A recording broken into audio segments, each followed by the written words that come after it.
Hey,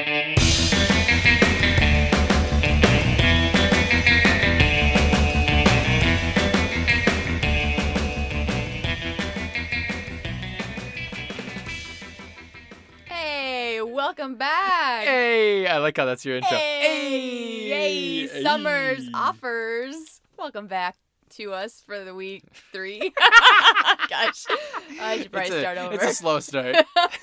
I think we'll get a hang of this at some point. Someday I'm going to learn how to podcast, and I can't wait till that day arrives. Oh, I just think the entrances are so hard to know how to start.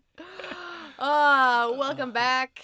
We're here this week, week 3 of Summer's Off. Boom, boom. Quarantine edition, week, who knows? I lost count of how many weeks we've actually been in quarantine. I had to ask you more than once today what day it was. I know. You're like, it's Saturday. I was like, oh, it's Saturday? It's not Sunday? I You're know. like, no, it's Saturday. Which is funny because, it's Saturday. I mean, you're still doing classes, I'm still working, but there's still something about just not knowing what day it is. Yeah, because I'm doing the same amount of work every day. It's just what do I have to log on for meetings? Otherwise, it's all the same. Yeah, it's all the same. Hopefully, you guys are watching as many movies as we are. We're watching some real goodies. So, watch The Crow. You did. Watched Highlander. You did, yeah. Watched Dangerous Liaisons. You did, yeah. Watched Creed 2. You did. I watched Shazam. You did. You watched all these movies without me. I can't hardly get you to watch any movies with me besides, obviously, ones that we podcast You got to pick the right ones, babe. Well, you would have said Highlander. I would have been on it like wildfire. Yeah, right. Like, great. I'll bring up something like, hey, you want to watch me? Oh, I have no time. Oh, I got this to do. Well, okay. You, give me a litany of, everything you have to do that semester. Everyone, all our listeners just heard the movies I've been watching. Guess what movie Rach keeps pushing on me? She keeps going, we could watch Sense and Sensibility. She said that literally 5 times in the last 2 weeks. I don't want to watch Sense and Sensibility. I'll get there because we're doing it next year for a show, but I do not want to watch that show. And when I think of that compared to The Crow, I'm going to pick The Crow every time. I didn't see those movies forever. Sounds like I might have to switch some of my options for Summer's Off and make you watch that instead. Sense and Sensibility. Oh, yay. I think I remember it being good. It's been a long time. Yeah. Hey, Dangerous Liaisons, by the way, guys. Kind of weird. Just watch Cruel Intentions. Way better. Oh, you're right. Yeah. Way better. It was weird. The little bit that I caught of it was not a fan. Yeah, it's strange. Oh, Ty, what movie did we watch today? We watched a little flick called League of Their Own. A League of Their Own. Yeah. So great. This movie is... I didn't really like it. I know you're lying, but I still felt it like it was real when you said it. Here's what I didn't like about it. I just thought there were too many girl leads. Oh, jeez. I just didn't understand it. Don't worry, we'll get into that. It just feels like if it's a baseball film, there should be more dudes, right? Where are the boys? Where are the boys? Oh, this movie, for me, top 10. I think for sure. When I thought about, because we recently created our top 10, and thinking back about it, I was like, yeah, this is easily, it almost made the top 5 again. This and You've Got Mail are just outside of the top 5. I was going to ask you, when you made your list, because you just did this, yes. What was higher between those 2 movies? That's a great question. You don't remember, do you? No, I think I gave it to You Got Mail, but it's just barely. Mm-hmm. Yeah. Just barely. This is You Got Mail is number 6. This is number 7. Oh, speaking of previous podcast movies that we talked about, I have 2 corrections from Can't Hardly Wait. Oh, yeah. That's right. All right. All right. What Number were they? 1. Oh, I figured out how tall Seth Green is. Okay. He is 5'4". So Wow. he is pretty much the height you tell everybody that you are, even though you're really 5'2.5". 5'3.5". Oh, sorry. 5'3.5". Sorry, it always confuses me. I don't know. That makes such a big difference. You don't even know. And then the other thing is Trojan War, which I am going to watch because I think it's free on Amazon Prime. No. Trojan War. Jennifer Love Hewitt doesn't play the girlfriend that he wants to have sex with. She plays his best friend. Who he probably I think he ends up with. Okay. Yep. So I want to throw that out there because I know everyone was getting really ticked off. Like I said, if you want a legitimate movie podcast, I can steer you in that direction. Yeah, they exist. Yeah, they do exist. This is not that. So this movie was the top 10er for you. It was either, 6 or 7? Yeah. Okay. Mm-hmm. And then You've Got Mail's the other one? Mm-hmm. Okay. Yeah. So, beloved movie, have seen it so many times. I can't even give you a number. All the way through, probably less than 30. But I mean, that's insane. But and then think of like just watching like clips of it when it's on TV. I'm not adding those, but they'll probably add up to another time or two. Oh, for all the sure. Way through. Okay. Yeah, I mean, I would watch this every time we would go visit my grandma. Is this at Grandma's VHS collection from Columbia House Video? All right, so maybe cassettes? 30 is too much, but like at least once a year. You guys didn't own this? Since the time I was, I don't know, 7. Oh, okay. Probably. Gotcha. Yeah, every year. Wild.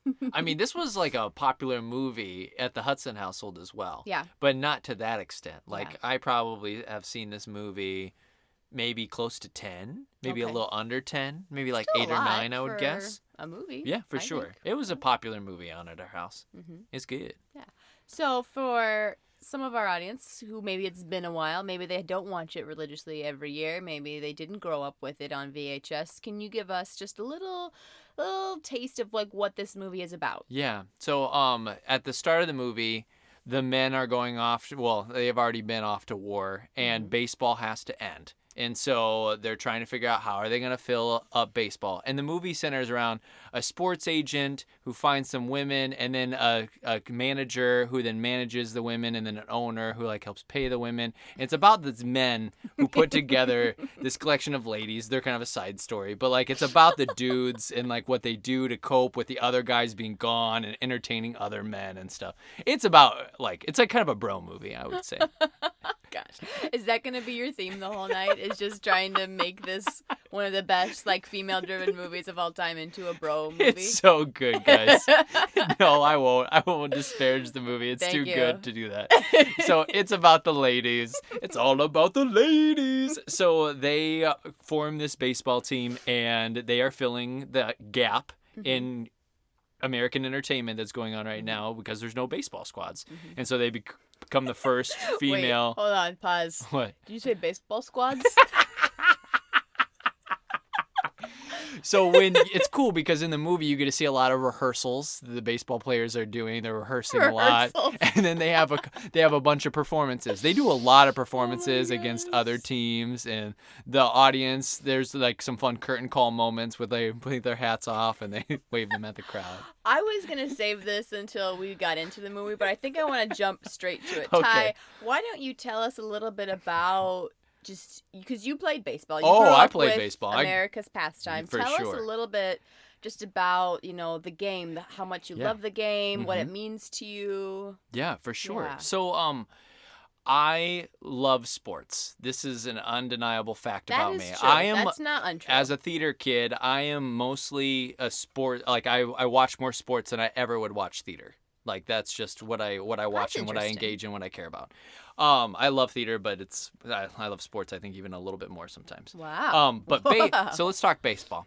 So I started playing baseball first out of all sports that are available to you. Football, basketball, those came a little bit later. Baseball's like the first thing you get in, right? So your T-ball. First love. My first, yeah. It makes sense. So simple. It was so fun. We had an undefeated team my 3rd grade year. We won every single game by multiple scores. We had this one kid, his name was Jordan on our team, and he was like Michael Jordan of South Sioux City baseball. Oh. He was amazing. He did not stay in South Sioux. He probably went somewhere, and he's probably making millions of dollars playing baseball right now. He was so good, and he just carried our team.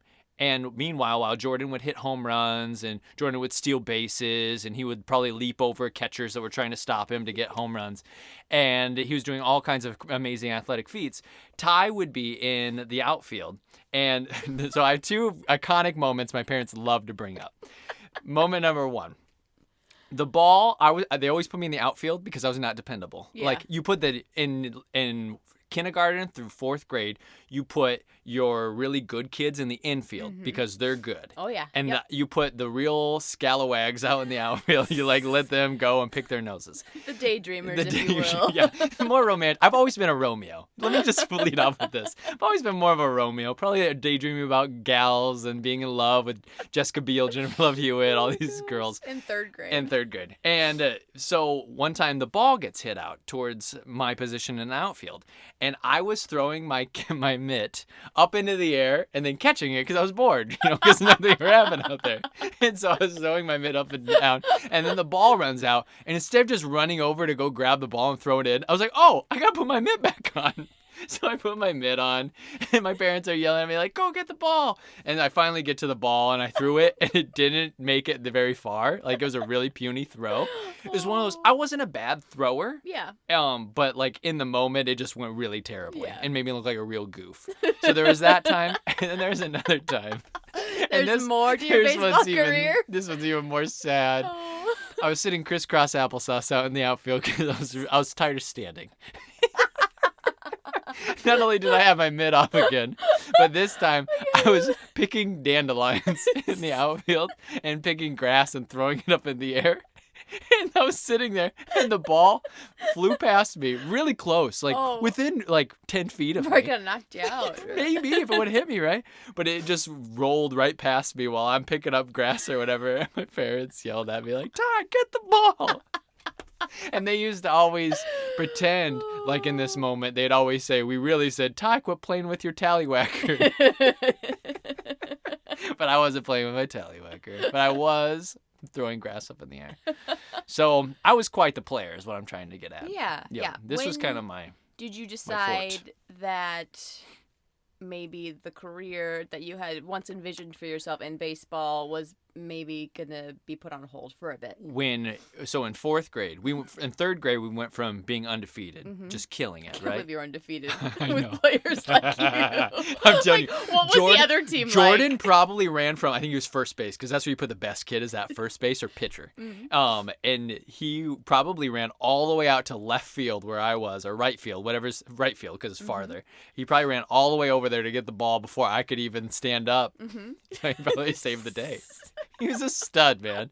So fourth grade, we went from winning every game in third grade to in fourth grade, Jeff, Mike, and I, my two best friends throughout elementary and still two best friends, that we were playing. We were all on the same team, but we were the oldest kids on the team now. So imagine the three of us leading this team of all younger kids now. We lost every single game. And guess what? What? They let me pitch on occasion, but I still played in the outfield 90% of the time. I wasn't even good enough to get in the infield at that point. Oh. Yep. So that's when I knew it's time. Yeah. It's time to wrap up the old baseball The pants. cleats and the mitt and yeah. Yep. Yeah. Trade in for basketball, which I really loved, and played football just for fun. Yep. So baseball is not my passion. I like to watch it though. Yes. It's fun to watch it at games. I hate watching it on TV. It's the worst. Yeah, I think everybody, including baseball players, would agree with that. Baseball on TV is not anything to do. I would rather watch horse racing, NASCAR. I don't know about golf. I would watch NASCAR. NASCAR Yeah, over for baseball? Sure. 100%. Over baseball or golf. I can't agree with that. Yeah. I think they're so boring to watch. It's just so slow. I don't like the announcers never get excited until like a home run happens either. They're so laid back that I just get bored. Well, they have to kind of conserve it. It's a long game. I mean, you can't just be shouting the whole time. Well, it's better than watching golf. Like when your fam watches golf sometimes, it's instant nap time for me. Like, I'm going, I'm fading. I know.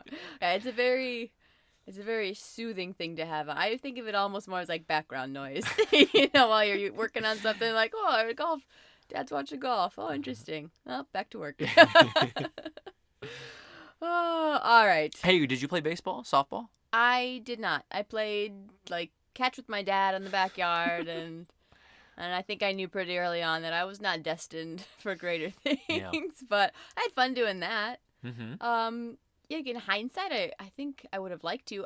Both Tori and Nat, my sisters, they both played softball for a little bit.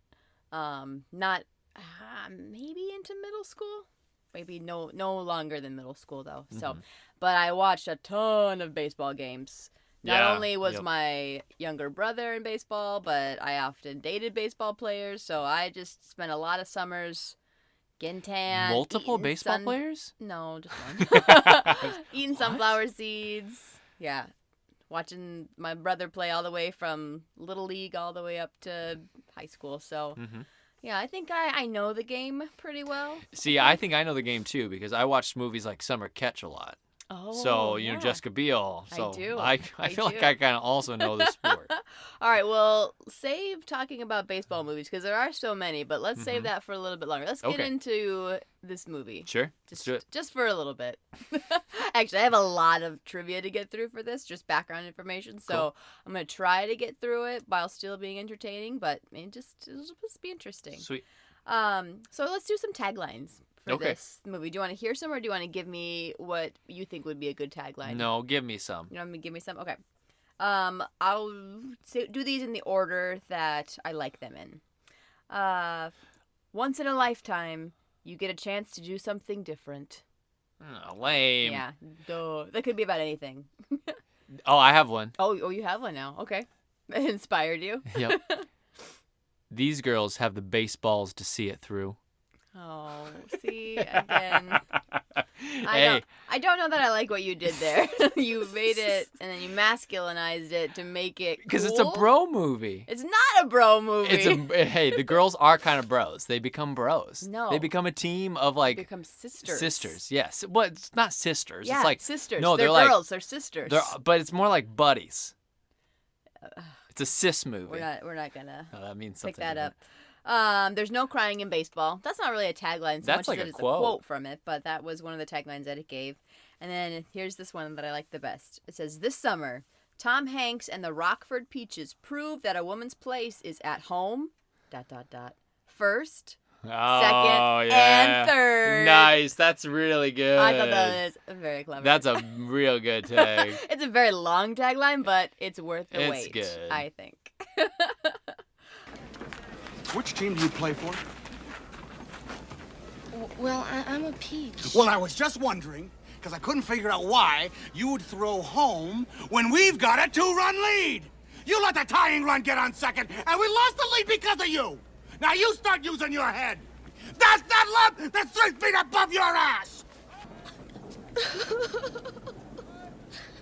Are you crying?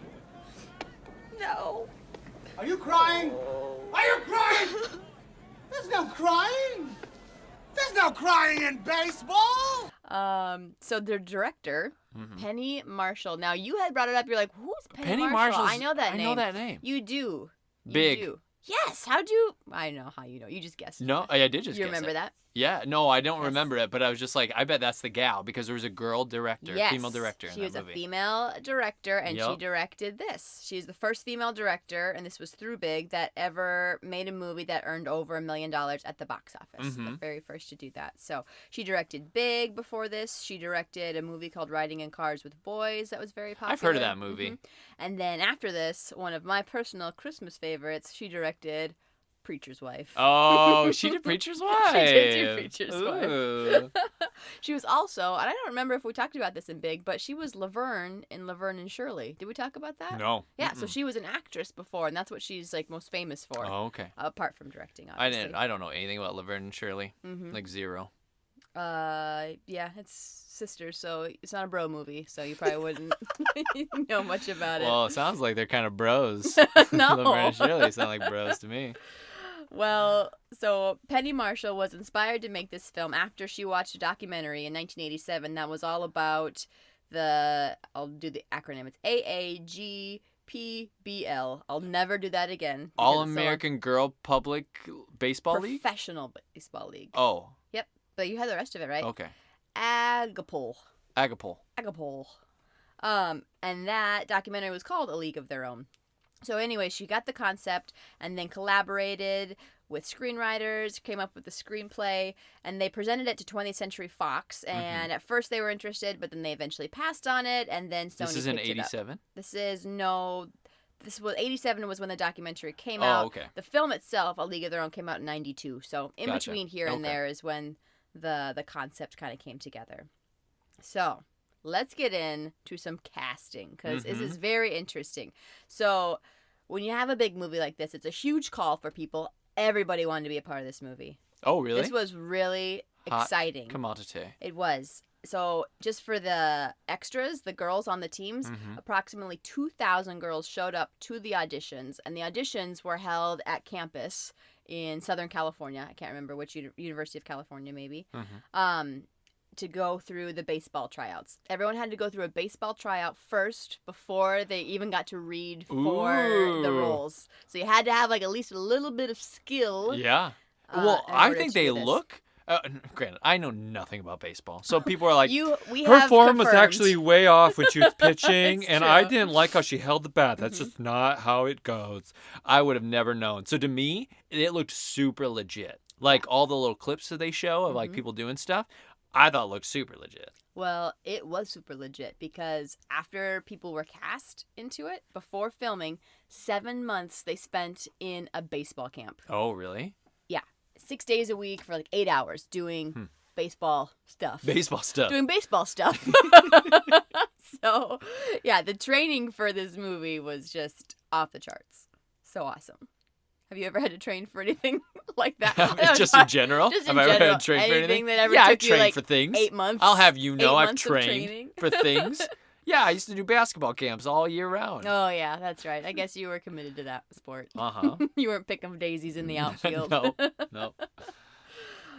During the initial development of the movie, Jim Belushi was actually set to play the part of Jimmy Dugan, which was played by our beloved Thomas Tom Hanks. Hankerson. Yep. Yep. He actually at first thought he was too old for it. To Oh, play. really? Not too old. He thought he was too young to play it. Oh, okay. I could see that. But I think that Penny, the director, kind of just told him that, it's not so much the age thing, it's just that you're injured and you're washed up. Yeah. So it's... Well, because they mentioned how many times he won the home run streak. So, okay, so here's one thing I was thinking about. That actually crossed my mind. Because when you get to baseball, you usually spend a long time in the minors. I don't know if it was like this back in the day, but now you really don't see the field unless you're like a phenom. You're not going to see the field until you're like in your late 20s. And then you have about 10 years of like good playing ability. And so he seems like he's probably around 35.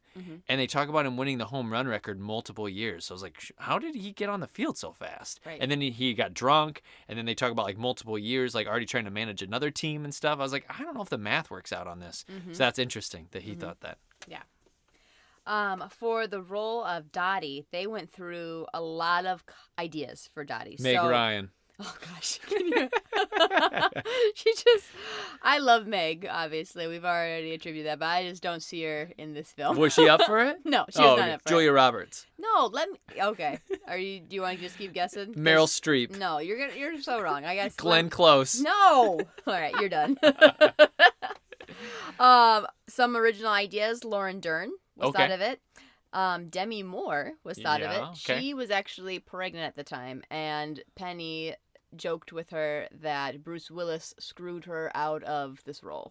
Aha. Clever. Also, Brooke Shields Okay. was thought. She was actually offered the role of Dottie, but then there was a writer's strike, and then after the writer's strike, negotiations fell through, and so gotcha. they did not end up going with her. A woman named Sean Young was thought, and she is from a little movie we like to call Blade Runner. Oh, wait. Is she the robot chick? Yeah. Oh, yeah. We just watched that weird scene between Harrison Ford and her, where he's like being weird and he's very forceful in Blade Runner. We just watched it? Yeah, we watched the clip. I did? I showed you it. I was like, look at Harrison Ford's weird in this movie. Oh, I mean, I watched that movie with you a while ago. Yeah. I don't remember that. Yep. And then right before we had gone finally with Geena Davis, a woman named Deborah Winger was offered the role and had to back out of it due to an injury. I know that name. Yeah. Deborah Winger. Do you? That name sounds so familiar. I didn't really recognize her. I hadn't seen any of the movies that she's in. Do you want me to list a few? Yeah, can you? She's in Officer and a Gentleman, No. Urban Cowboy, I've heard of it, but I don't know. and then I think Terms of Endearment. Okay. Is maybe the other Maybe I one don't that know she's who in? she is. I don't know. I didn't know her either. I relinquished that. I don't know who she is. But she had an injury, so then she was not able to do filming. So a last minute, Geena Davis is pulled into it. She has not had any of the training yet, and she just walks right into the audition and auditions for Penny Marshall in her backyard, showing her some baseball stuff. She had never played baseball before, but we will find out, is very naturally athletic. So she picked it up split so fast. She picked it up to the fact that like she was better than her co-stars within like weeks, and they had been practicing for months. Wow. So, which is cool because so is her character. She's pretty tall, so I could see if she was like a natural athlete. She is very tall. I didn't look up how tall she was. That'll be like a good segue for 7'2". next time. She's very tall. She's not 7'2". She's over 7 foot tall. Did you know that? No. Now we're gonna have to correct it. Wait for next season, next week. How do you think this film would have been without Geena Davis as that role? Well, here's the thing. Geena Davis, I was thinking about this. Okay. Geena Davis she has the same look that Rachel McAdams has in The Notebook. And maybe it helps that we watched The Notebook like the day before. Like they have this great classic look that looks like it belongs in the 1940s. And I think that is helpful. And I think she looks, in some of the shots, she looks stunning. Like her hair just looks like it fits in this time period. And she just has this look about her that's just amazing.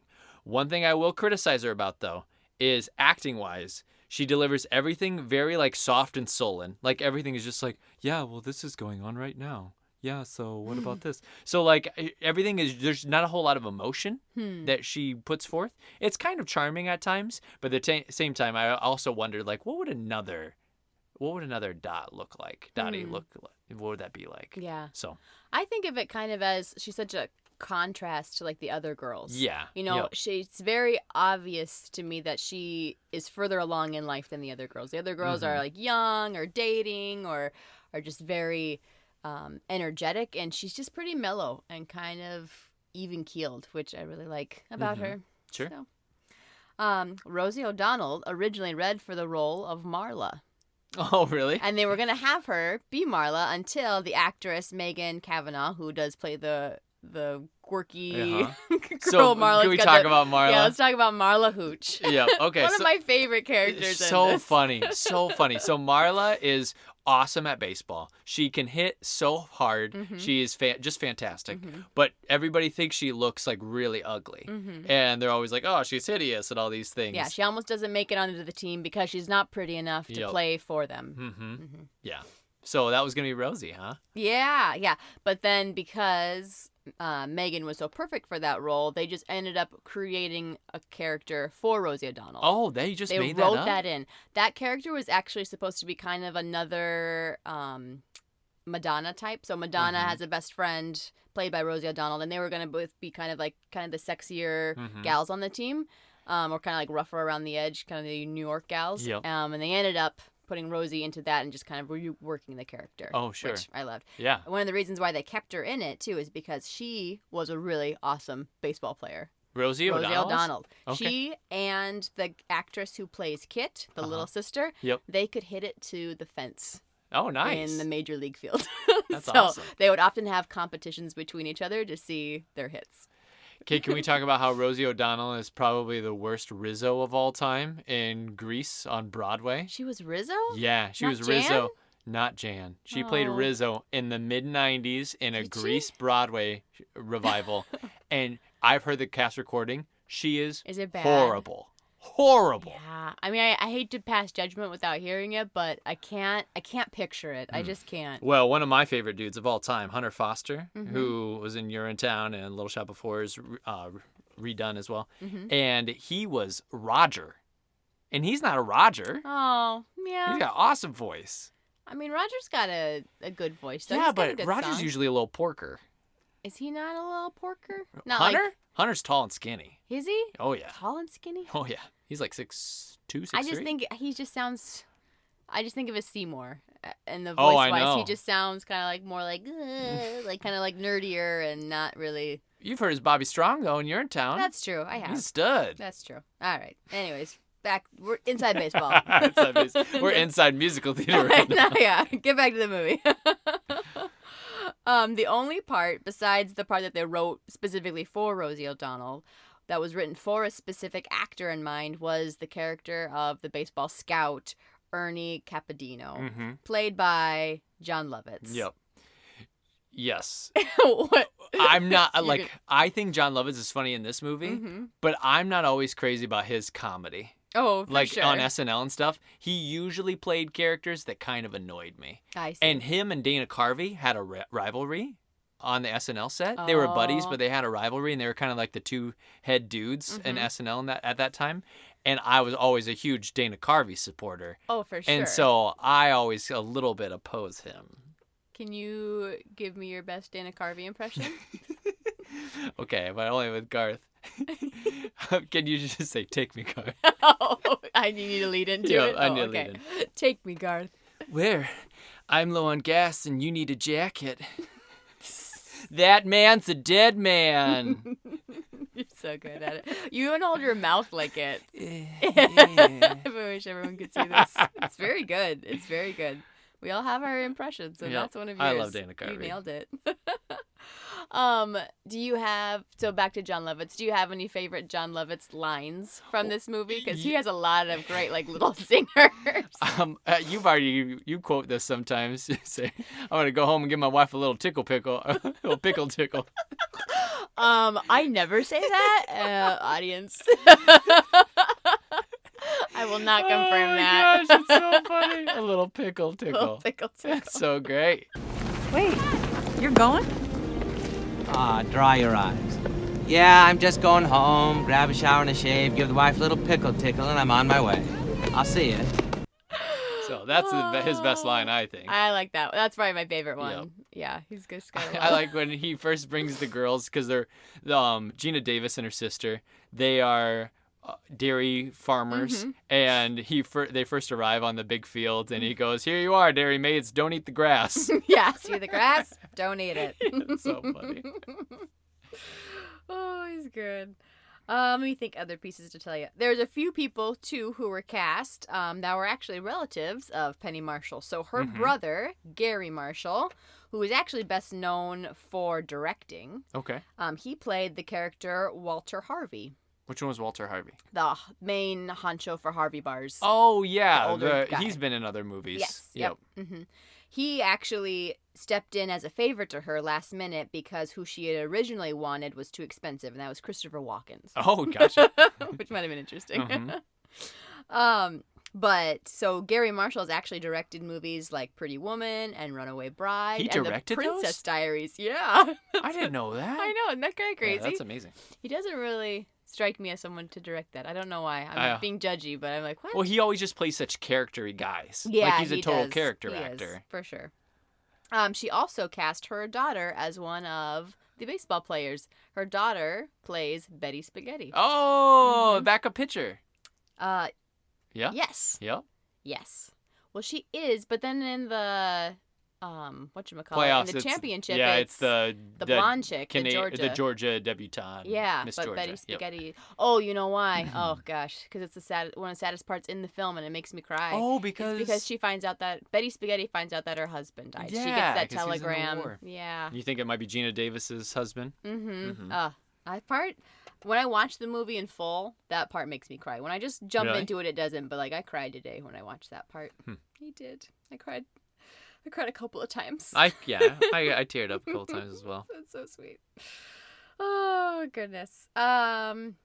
Anyone else in the cast that you want to talk about or that you like really love or you think does a good job? Well, I think it's important. Well, I have a couple questions. Number one, did you look up what Geena Davis had done previous to this? Like, where is she did. at in her career? Yeah, she is on fire. Oh, so has she done Beetlejuice? Yes. Okay. She had done Beetlejuice and she had also done Thelma and Louise. Gotcha. Okay. And at this point, she is also an Academy Award actress for Best Supporting, a winner for a movie called The Accidental Tourist, which came out the same year as Beetlejuice. Okay. So she has an Oscar for that. And then she was also nominated for Best Actress for Thelma and Louise. Gotcha. Which was the year or two just before this one. So, yeah, she is a hot commodity right now. She falls off pretty quickly after this movie?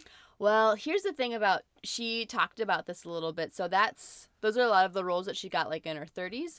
And then she just was not really interested in any of the roles that were offered her in her 40s. They were not strong women. They were just, and there wasn't a lot of pieces that she said that they weren't meaty female roles.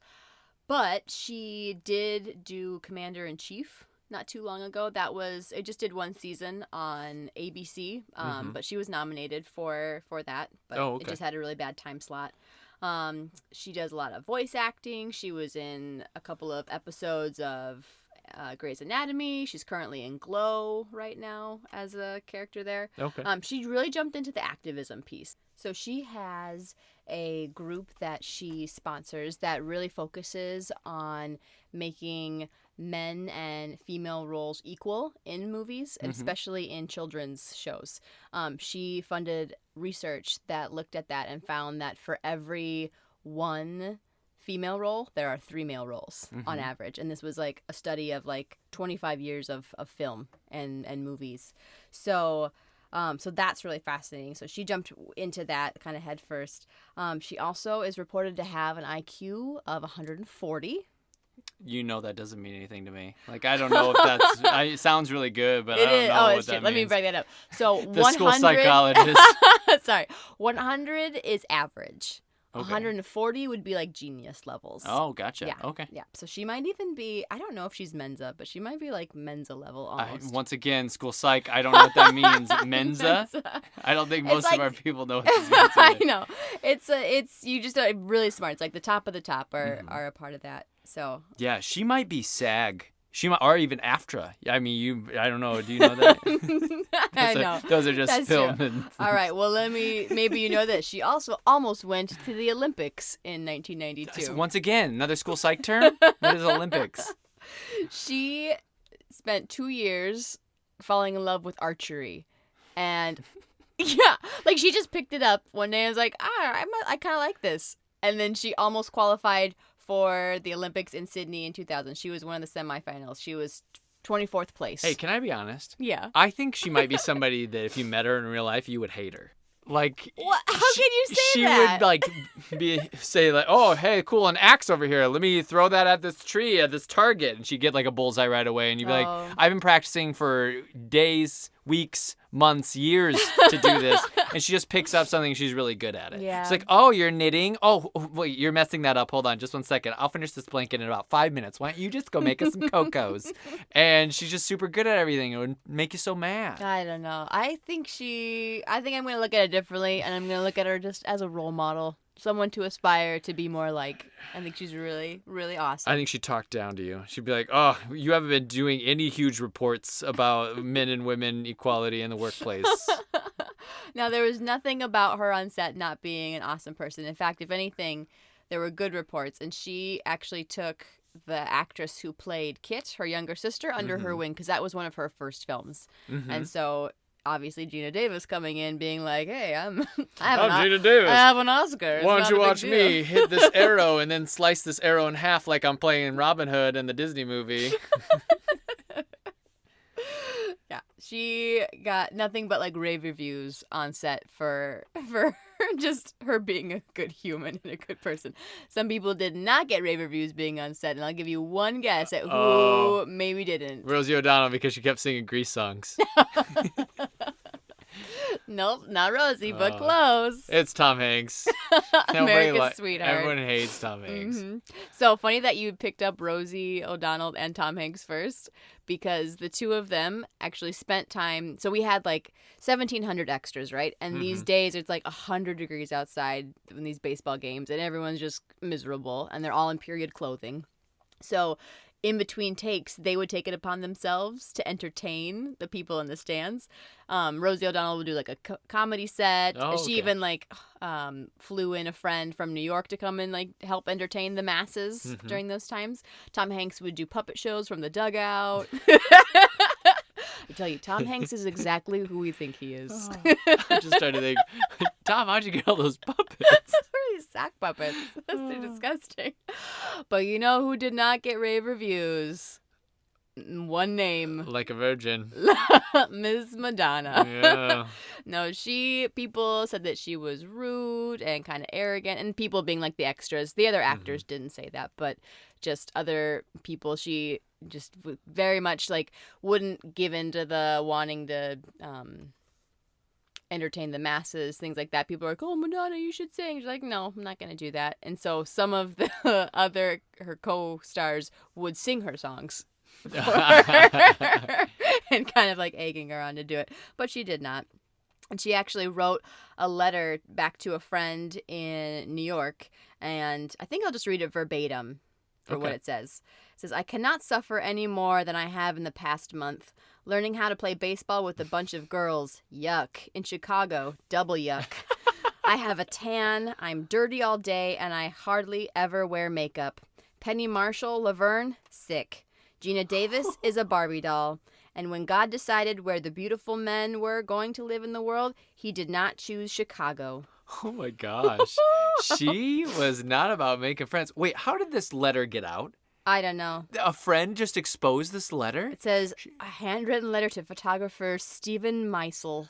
I mean, this photographer was probably a really close buddy, and the fact that he released it, that's a shady move. That's super shady. But I don't know how that got out. I That's a mean, good point. we also have to recognize that that's some mean stuff she said. But at the same time, I almost put more fault on the photographer. That's mean. You shouldn't do that to your friend. That's true. I mean, it's That's not a real that dangerous liaisons move.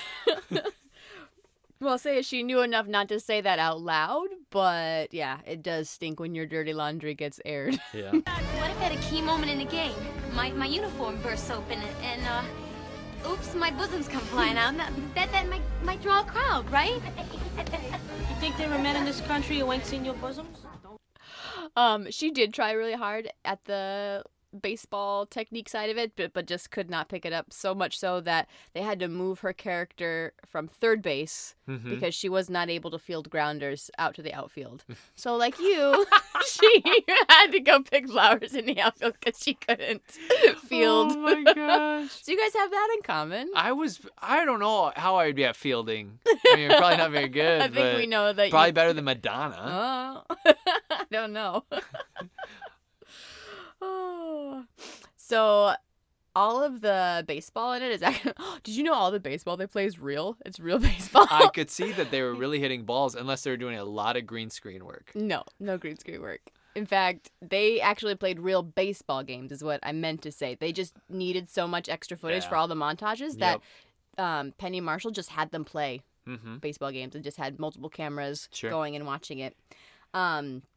Also, all of the injuries and bruises in this are real. Oh, there's that one shot of that girl, and she Yes. slid into home base, and she looks like... So I recently got injured in the fall, and I had this... It was the size of my hand, even a little bit bigger, and it was this purpley, yellowy bruise that was right on the side of my thigh and on my lower butt, and I found out it was because my bursitis sacs were swollen when I had this fall.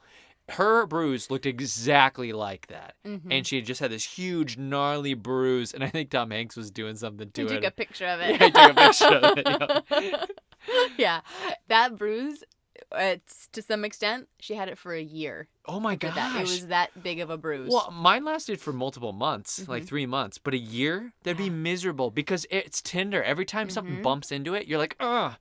Yeah. Like you can still do things, but it's just this constant like little pain that zings through you. Yeah. I feel so bad for that gal. I cannot imagine them doing the sliding and the baseball fielding that they did in their outfits. Like, that would hurt so bad to slide because in for the this. folks who have not seen the movie, they do this all in skirts. Yeah. Like, so their legs are just open, and so at first they slide head first, like they're Superman into the base. But then they start sliding with their legs towards the end of the movie. And all the audience is like, yeah, you're way cooler now because you're sliding like the men do. Sliding like that. It really hurts. Even though that would hurt so much. Yeah.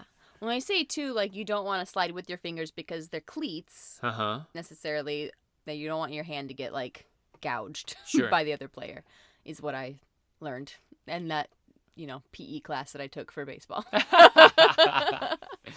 But even things like, broken fingers, the Georgia chick, the blonde, she broke her nose at one point. My gosh. She caught a ball with her mitt and hit her face. Went right into her face. Right in your face. Yep.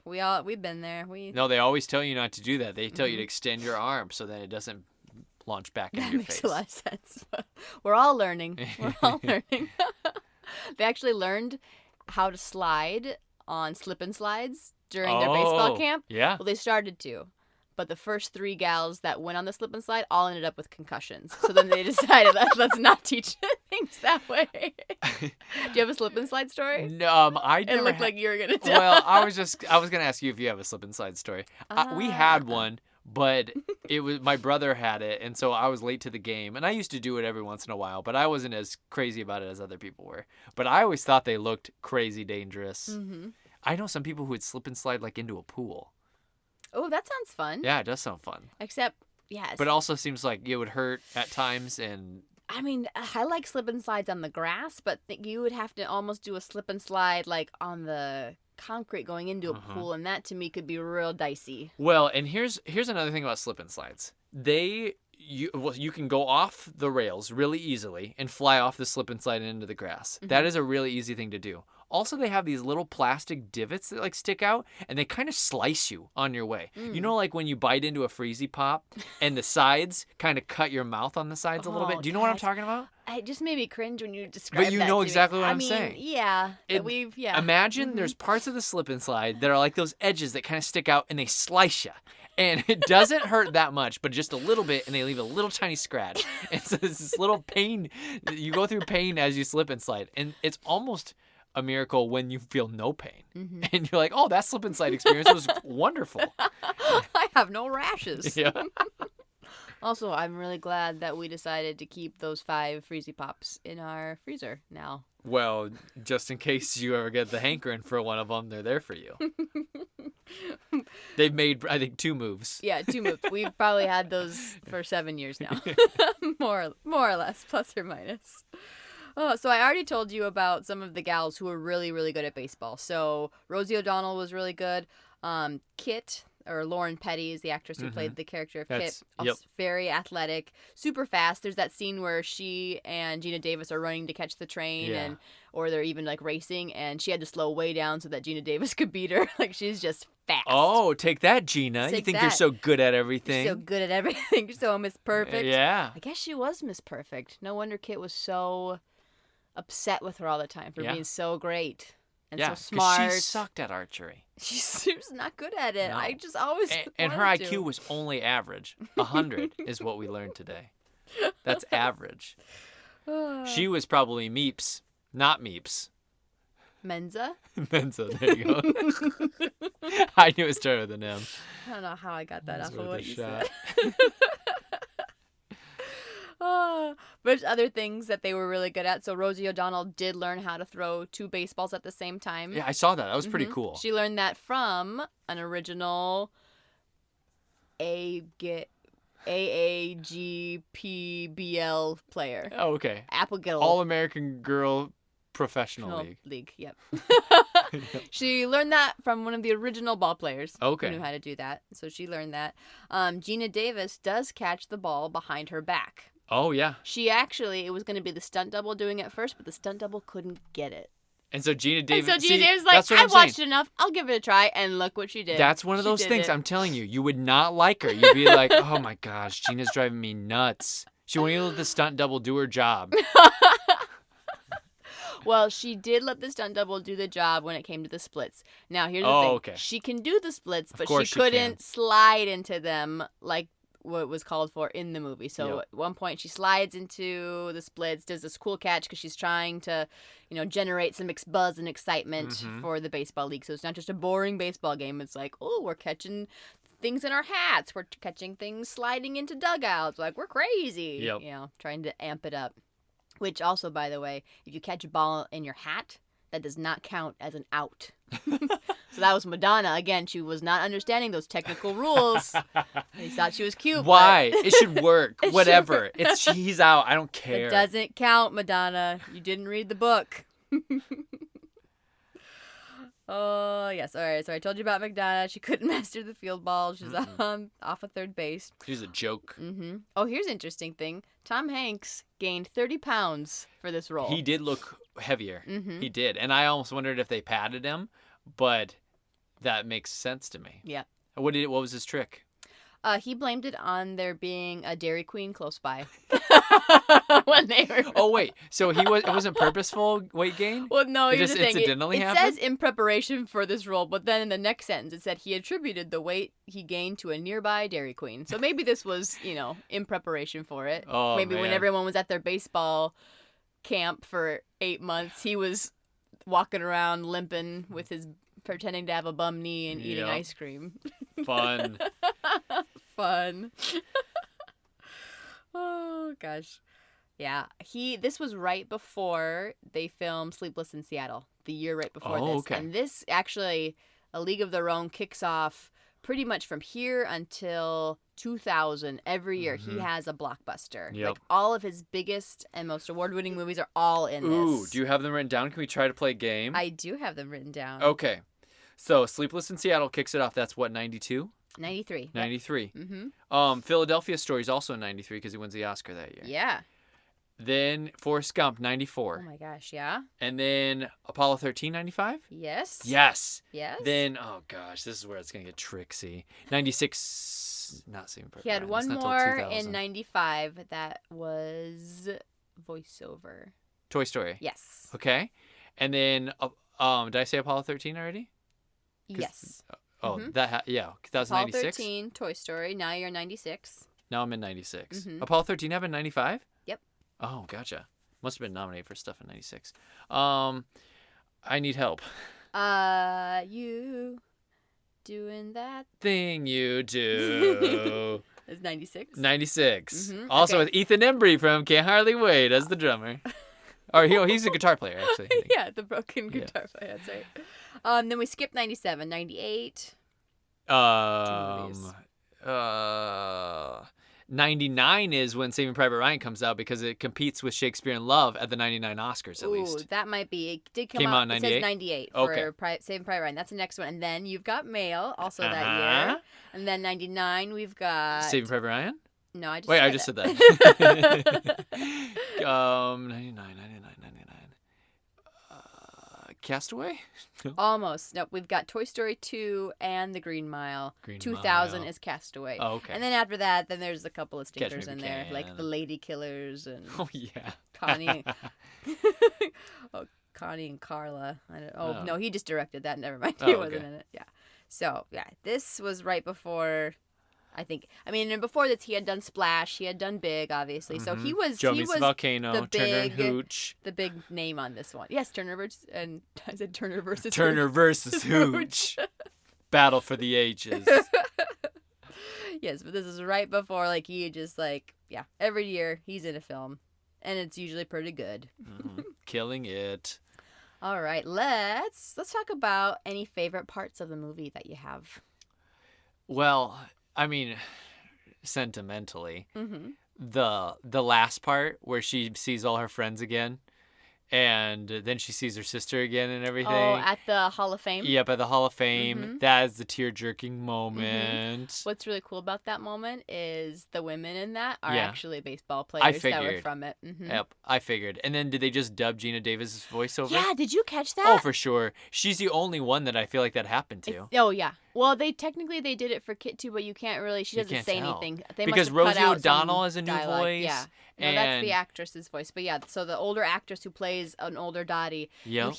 you hear Gina Davis. Gina Davis's and voice. Gina Davis has a very particular voice, Mhm. and so I understand why, but it did throw me off because nobody else was doing it. Like if Rosie O'Donnell and Madonna Yeah. also had their voices still, but you could tell those were new Mm-hmm. actresses. So I just felt like that was out of place. I'm so glad you brought that up because, like I said, I've seen this movie short of 30 times. Yeah. And this was the first time I had figured that out. And only because I had done the research on it. And I was Whoa. like, wait, what? And then thinking to myself, yeah, that makes sense. Because I think before, I don't know. I was so confused. I was You like, thought it the sounds actress like was her. doing their best Gina Davis impression? Yeah. Or it was Geena Davis in really old lady makeup. See, and because it that's- looks a lot like her. And that's what I thought at 1st. I Mhm. thought, oh wow, this old lady makeup is great. Like Yeah, the whole it's first scene, I'm really like, good. this is really good old lady makeup because I Mhm. know that's Gina Davis's voice. Yeah. And then when I saw her in the last scene, I was like, that's not old lady makeup. That's a new actress. They're dubbing her voice in. Gosh, Yeah. you're so wise. So but I wise. did not notice that with Kit, with her younger sister. I Yeah. did not get that it was her voice. I think that they probably had more and they just ended up cutting it out. There's a lot of cut scenes, so I want to Oh. give you a chance to keep talking about favorite stuff, but then I need to get into some stuff that was Sure. cut because it makes some other scenes make a lot more sense. Oh, to me. okay. Well, another scene I really love, the penultimate scene. Well, not penultimate because it's the final scene. What Penultimate means like the right before the finale, What which is I that? guess it kind of is. What is that from? Penultimate. That's like a phrase. From what? It's a grad school. I don't know if you've heard. I'm getting my master's. So, like, the penultimate act would be like Act 4 in the Shakespeare. Okay. So what I guess you could call it the penultimate moment. So it's when after, spoiler alert, Kit has beat Dottie's team for the championship, and the younger sister is hoisted above on the shoulders, and she's feeling really happy, like in a sentimental way. She's like bummed they lost, but at the same time she's happy for her sister.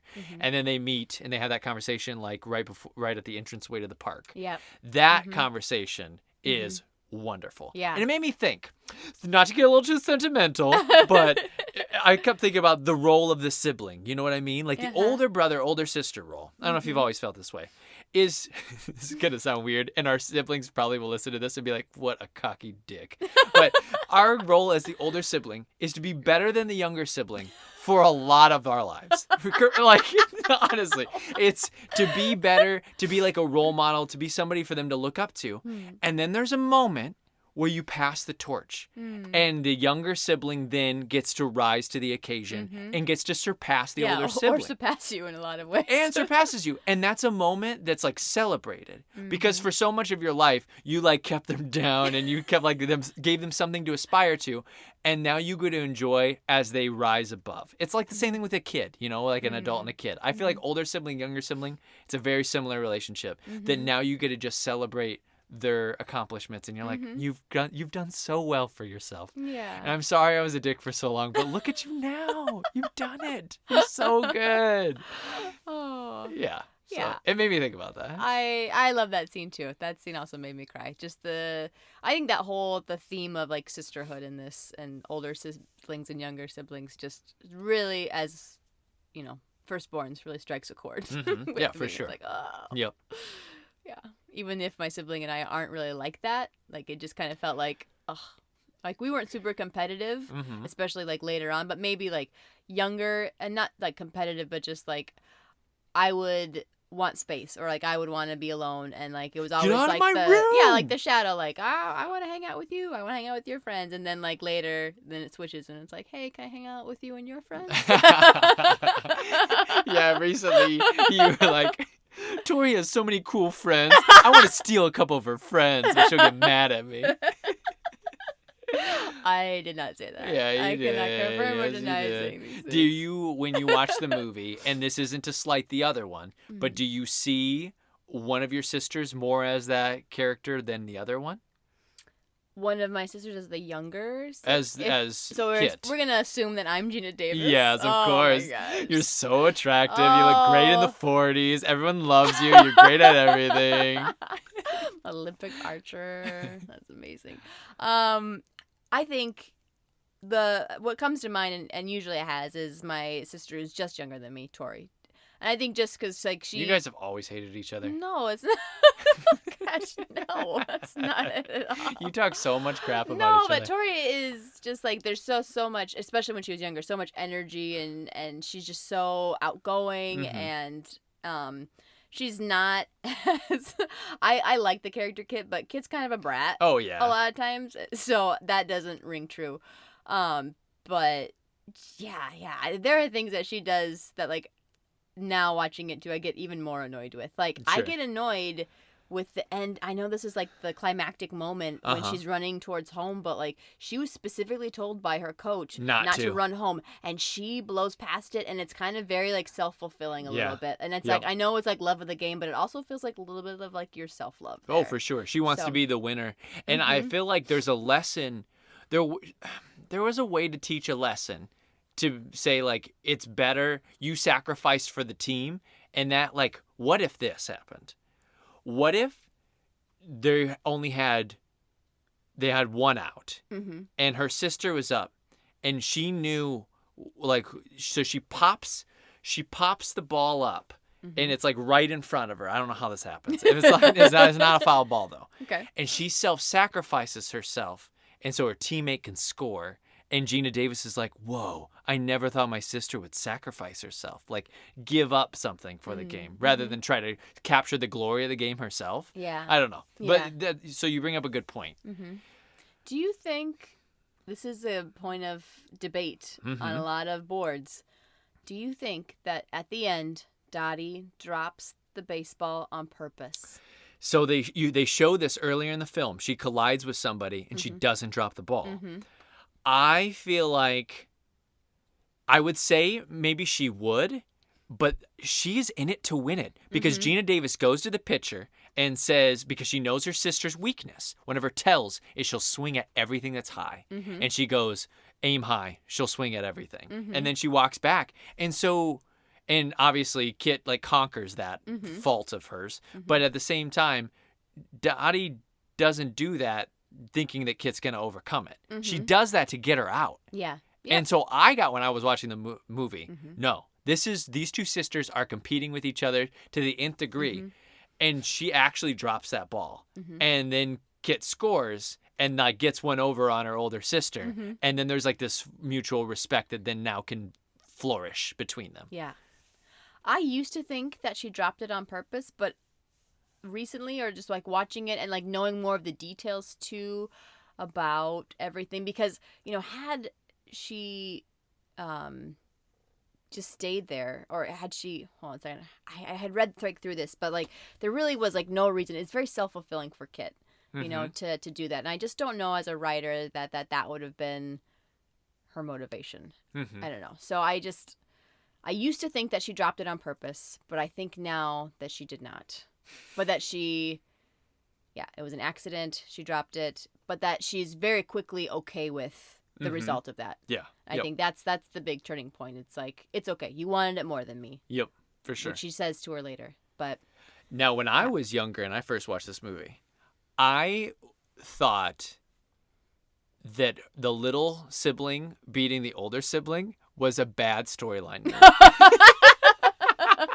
When I was a kid and I used to watch this movie, I was like, that's a dumb ending. This is bad. The older sibling writing. is the one that we root for. The younger sibling is kind of a brat, and she gets to win? I was like, that doesn't make any sense. Now I respect the plotline a lot more. But at the time, I was like, no, that just doesn't make sense. That would never happen. The older sibling, who's the character we root for, would win. Oh, funny. How do you feel about Tom Hanks and Geena Davis's relationship in the film? I like it. Yeah. Here's what I like about it. There are sparks, there's chemistry, and there is something there, but it never gets into weird territory. It always is allowed to remain as like this friendship that if the circumstances were right, you're like, oh, these characters would totally be together. But it never even delves into weird territory, and it just lets it stay platonic. And you just see like the flirtation, and you just see like the friendship develop, and you know that Geena Davis is married, and everybody respects that. And I really enjoy that. I like it. It doesn't over convolute anything. Yeah. And I think that is exactly why several scenes were cut. Oh. Because the director didn't want it to be a romance. Yeah. It's not about romance. It's about baseball. It's about this team. It's about the sister piece of it. So there were some scenes that were cut that would actually make it not platonic. Oh, Yes. Go on. Tell me about these. Yes. Ooh, spill the tea. Gosh. Oh, I hate that. What, you do? No, I don't. What's the hot goss? Maybe that's the one I hate. I love them both. All Team right. me the goss. So I'm just going to read this verbatim here. There's a conversation on the bus that stayed in the film that might have hinted at a little bit more than friendship. You know what? Yes, when See, they're like looking when at they're the map, talking. they're talking about her husband and stuff. Yep. So one of the nights, Dottie is watching Jimmy hit at batting practice late at night. And Jimmy tells Dottie how much he loves watching her play, claiming that she rivals people like Ty Cobb. And Oh, Ty. Love Ty. I don't know. Oh, maybe I said that wrong. Maybe it's Cobb. Yeah, it is Cobb. Is it Cobb? Yeah. Gosh. And Ted Williams, blah, blah, blah. And so after that, then Dottie admits that she loves baseball, and then he kisses her. Oh, And my gosh. Yeah. They kiss? He kisses her. She runs into the clubhouse, and originally, this is where she starts packing up her things to tell Ira Lowenstein that she wants to go home. Oh. There's a part where she's packing up, and she's really upset. In the movie, what they do is they have it right after she and Kit get into a fight, and Kit's upset and crying because she got kicked out of the game, or I think that was it. They got replaced as a pitcher. Yeah, for, she didn't get to, and she just says, like, spaghetti. why you gotta be good at everything? Yep. Like, it's a very, very sad moment. Mm-hmm. And so then it cuts back later to her getting upset, but she's, like, amped up upset at that point. Mm-hmm. But so, actually, that was supposed to happen in between those two moments. So So she's more upset. So she's supposed to go from that game to now she's hitting baseballs, or he's hitting baseballs, and then they kiss, and then she wants to leave the team. Mm-hmm.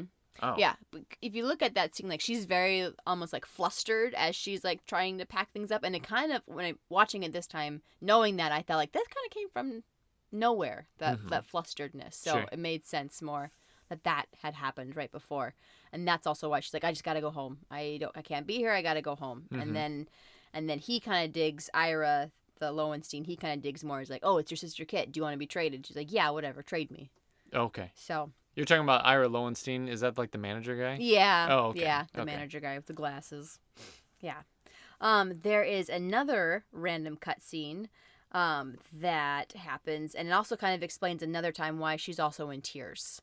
There's a time when Dottie is crying in her room right before her husband comes home. I'm trying to remember. Oh, it's the letter. I'm trying to think of like what prompts her in the movie to be crying. It's Betty Spaghetti gets the letter. Yes, when Spaghetti finds out her husband died, and then she's crying in her room in the next scene, and you just think that she misses her husband. Which, is what I'll be honest, makes perfect sense, and I understand why they cut this scene, because I really like that better than this. But so what happens is in between that, they play another game, and Marla is back. But Marla is playing. Marla's the goofy one who doesn't talk or whatever. Yes. Yeah. Okay. She's so great. She's gotten married in the movie, but now she's back. But they had to cut out a lot of this because she's pregnant. Oh. And her team is all like trying to like play around that and like letting her still play because she wants to play so bad. So like, okay, we'll make exceptions. Like, we're not gonna tell anybody. We'll just, we'll do whatever. So I know this is very convoluted, so I understand why they cut it, because this movie was gonna be like 4 hours if they kept this all in. But during that game, so Marla is on second base, and Marla is actually now playing for the opposite team that they're playing against. And Dottie and Jimmy get into a fight about their relationship. Okay. About probably like the kiss and things that had happened. Like, Jimmy's probably confronting her on that, and she's getting upset, and she doesn't see that Marla's on second base. And so Dottie goes up to hit. She runs the bases, and she doesn't see that Marla's on second, and she slams into her, and Marla gets taken off in a stretcher. What? Yes! It's crazy. We find out later that Marla and the baby are okay. Oh, but her team gets really upset with her, and they tell her that she will do anything to win and blah, blah, blah, blah, blah. And so then that night, then she's crying in her room. Oh. Yeah. Yeah, that's dumb. I don't like it. Keep that off. Yeah. For one thing, the movie's already 2 hours and 15 minutes. It's long. And for sure. So, like, if you added this stuff in, I feel like that's so convoluted, man. Like, I had a hard time following you just there. I know. I know. What? Like, halfway through, I was like, I don't know why I'm telling this. This just kind of really complicates things, but it really hints at, like, how much of this movie was cut out. Yeah, for sure. What they landed on, I really like. Yeah. I like that it's not a romance. I like that Marla doesn't get come back and pregnant and stuff. Yeah, yeah, it's silly. And I like the focus on just the baseball and the sisterhood. You look like you had a question.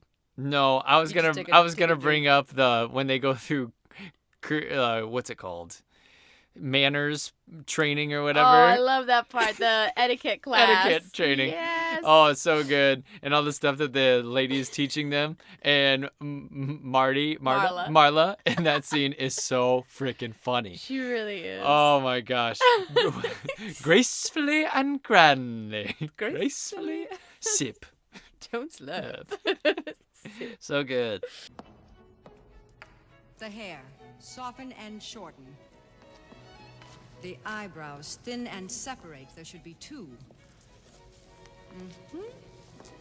Very nice. Very nice.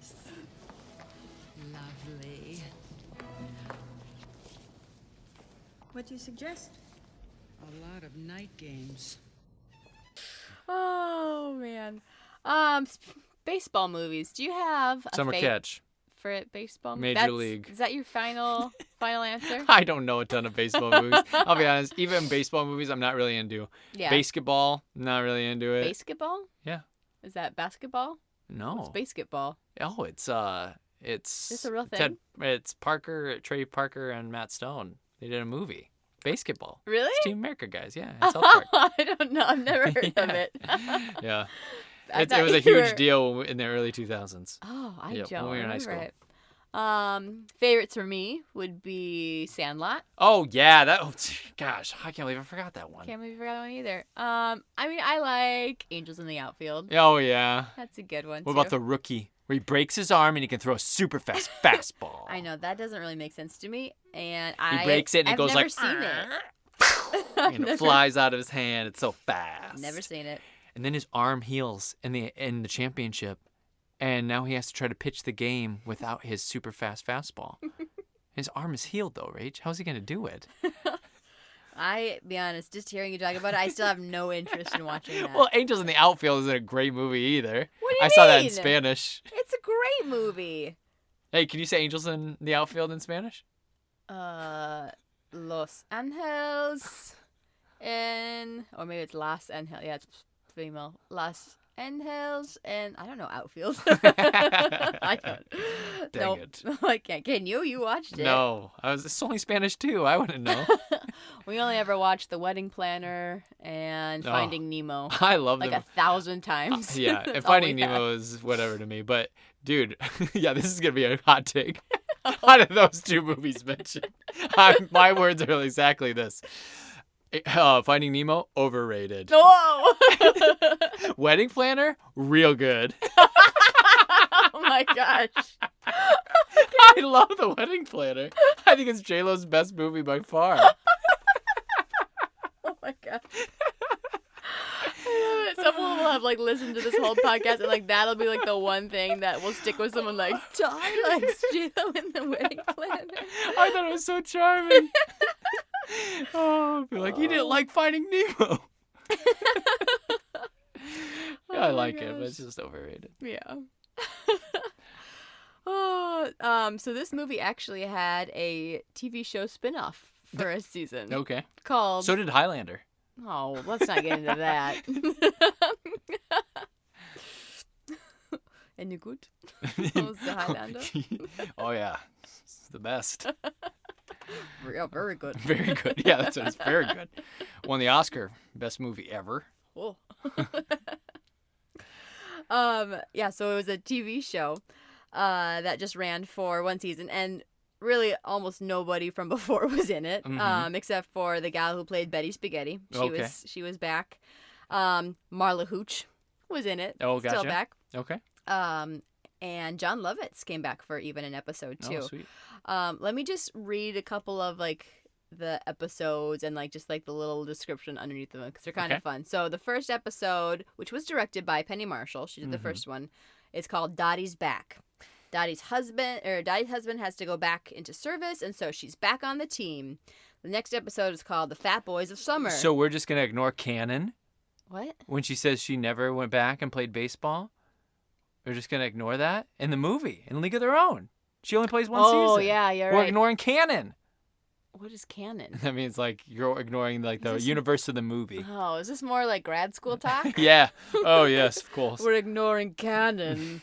Oh. It's more something that nerds say about Marvel movies and stuff. That's not canon. Star Wars. Star Wars gets it a lot. Oh, Yeah. I see. Is that book canon? What about that TV show? Is it canon? I'm learning so much from you tonight. Yeah, I'm very wise. This is good. The third episode was directed by Tom Hanks. Oh. And this episode was called The Monkey's Curse. And this episode follows the adventures of the team as they get a chimpanzee as a new mascot. Oh my gosh. That just sounds so silly. Anyways. Oh, and the episode after that, Jimmy and Dottie go on a date together after Jimmy is dumped and Dottie's husband forgets their anniversary. Oh. Whoa. Okay. Whoa. So, anyways, just thought I would throw that out there. Needless to say, the show was a flop. It did not. It did not go on. It did not go on past that. It was done. But the film itself, much beloved. In 2012, it was selected for preservation from the United States National Film Registry from the Library of Congress because it was culturally, historically, and aesthetically significant. Oh, gotcha. Like, sweet. Yeah. Love that. The film's line, "There's no crying in baseball," was voted as the top 54 best quotes from the American Film Institute. I like how specific that is. It's top 54. Sorry, it was. That was not on that. That was on my reading of my okay. notes. I couldn't read it very fluently. Thank you for pointing that out, Ty. Yes, I am not as good at this as you are. So it's number 54 out of like 100? It was number 54 out of 100. Oh, okay. That's what I meant to say. They're like AFI's top 54 movie quotes. I know, you're right. 54 is very specific. It was 55 out of 100 in the top movie quotes. Oh, okay. Can you just give I'll me be back. from a top 5? Nope, that's not a top 5. Give me something that's a top 5. That's close. Out of all the gin joints, you walked into this one or whatever? That line? That is not one of them. Dang. That movie, but not that quote. Oh gosh, what is it? I don't know. Here's to you, kid. Oh my gosh. Here's You have a friend who's going to freak I out that know. you just butchered Bob, that. I'm so sorry. Here's looking at you, kid. There it is. What about tie a lasso of this boat, pull it down for you. That's my James Stewart. It was horrible. I don't wanna do You're it. better than James Stewart. I know. Do you want me to give you a redo on that? Well, I just don't know the words, and no, I don't want to You do. want the moon? Yeah, Here's yeah, the the moon. moon. Is that one on Put there? a lasso on it. Nope. I mean, it is, but not. I only printed off the top 5 so I could. What have about them on Dorothy's? Yes. Okay. But what? There's no place like Kansas. There's no place like home. Oh my gosh. There's no place like Kansas. There's no place like Kansas. There's no place like K-State It's actually footballers. not that one. It's Toto. I have a feeling we're not in Kansas, anymore. That's number 4. You're working Oh. backwards on these. This is great. Um, Oh, funny. leave the gun, take the cannoli. I'll be honest. Marlon Brando has the next 2. Oh, And- Stella! No. One of them is from The Godfather, and Okay. it's I'm gonna make him an offer he can't refuse. And Monday, Tuesday, Wednesday, Thursday, Wednesday. there's another one from Marlon Brando, and it's from the movie On the Waterfront. No, And I I've don't seen that think- movie, but I don't know. Have you? Let me know if you know this quote. "You don't understand. I could have had class. I could have been a contender. Yes. I could have been somebody." I have don't know heard if I'm that doing quote it right, before. but I'm just doing it in Marlon Brando speak. I don't know if that's right. Yeah. And the number 1 best quote of all time from a little movie, a little long movie. It's 2 cassettes back Spartacus? in VHSs. Nope. Ben-Hur. Nope. Gone with the Wind. Oh. What do you think it is? I don't remember what she says. It's not she, it's he. Rhett Oh. Butler has this line. Oh, gosh. Can you give me the first It's word? at the end. Frankly. Frankly, I don't give a damn. Frankly, my dear. My dear. Well, you managed to ruin all of those quotes. I didn't think it could be done, but you did it. Hey, one thing I'm really bad at, and you know this, is for like sure. song lyrics too. Like remembering song lyrics, I mess up words and flip phrases around all the time. All the time.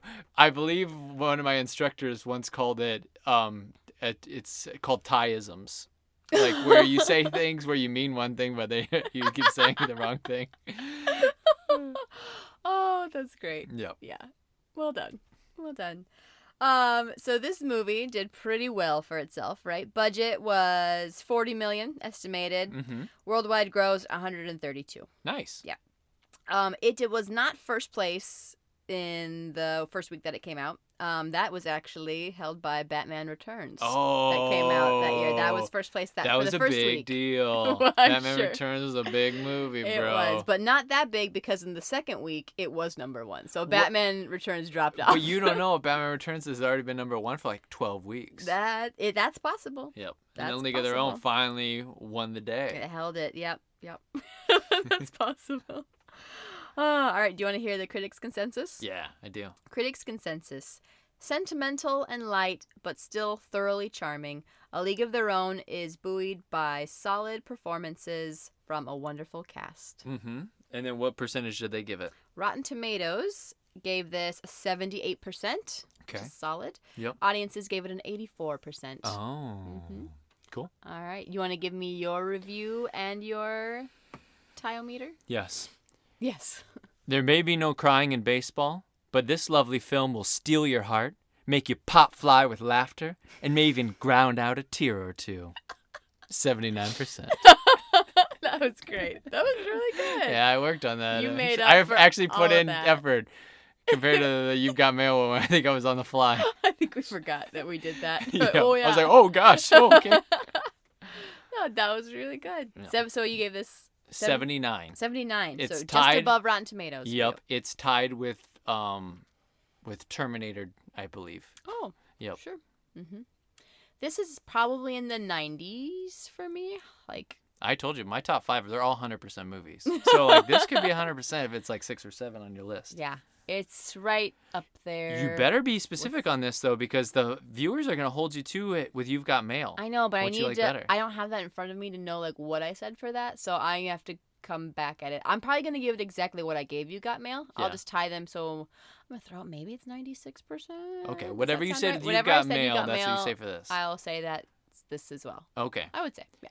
Hey, what is the fun thing we're going to do on the Facebook group this week? I never posted a bad hair choice, by the way, but I'm going to. Oh, So, yeah. first week we talked about our screen names on AOL. And then second week, we bad hairstyle choices. Third week, I mean, I feel like it has to do with baseball or some sort of like a childhood maybe sport. maybe like a baseball picture of you, or like maybe you playing sports in elementary school. Okay. A really cute sports picture. The thing is, I don't have access to any of that Well, stuff. you're going to right have now. them sent to you. I guess, yeah. You just have to have somebody send a picture. I guess I could do that. Yeah. Yeah. Hey, do we have a sponsor this week? Oh, shoot. Yeah, we do. Yep. Let's plug it in right now. This week's Summer's Off episode is sponsored by Harvey Bars. Harvey Bars, so rich and creamy you can feed them to the cows as a laxative. Harvey Bars. I don't know about you, but that cow sure sounded constipated to me. Oh my god, we're gonna have to get feedback on whether these are hits or not. Yeah, I think they're major fails. We always like to do like a little new shtick thing. Yeah, you know? for sure, every season. Let's see. Anything else you wanna chat? Did I create everything with this movie? Tom Hanks in this versus You Got Mail. I like Tom Hanks and You've Got Mail better Yeah, I do too. because it's a little bit more close to home. Mm-hmm. I know that this is a stretch for him, and I appreciate the stretch. You know, Mm-hmm. being a drunkard. I think he does a good job. His like laugh and like, just things that he does that like exacerbated like. Yep. Like, that area, exactly. Yep. I love it Yep. so much. Oh, yeah. He's a great voice actor, too. I was Mhm. thinking of Woody as well. Like, I get a lot of, like, Woody-isms when I listen to it, just because he's so Yep. loud and out there. Mm-hmm. He also, I love that scene where him and Geena Davis are trying to send in signals, and they keep confusing Marty. Marla. Marla, Why you keep gosh. calling her Marty? Marty. They keep confusing her, and then she keeps going up to the bat and being like, "Oh wait, no, never Yeah, mind. It's a bunt different hit. Bunt hit. Yeah. What is it? For Yeah, sure. that's a good time. Nice. Yep. Well, it's an excellent movie. You guys should all go check it out. It's not as good as Air Bud as far as sports movies, but it's up there. Yeah, we didn't even get into basketball movies. Hoosiers, Air Air Bud, Bud. Coach Carter. So many good ones. So many good ones. Yep. Ty, what do we have coming at us next week? It's your selection. Yep. And this is this our last quarantine episode? Well, we might do a little something Oh. extra on top, a little frosting, if you will, to our quarantine edition. All We'll see. right. Yeah, next week is going to be a childhood classic for both of us. Yep. An adventuresome movie. A movie that's about what it's like to be a child again and discovering the mysteries of the world and growing up and adolescence and discovering your place in the world. Uh-huh. We're going to do the movie Goonies. Goonies. This is our time down here. It's going to Get be so pumped. good. All right, guys. See you later. Toodles.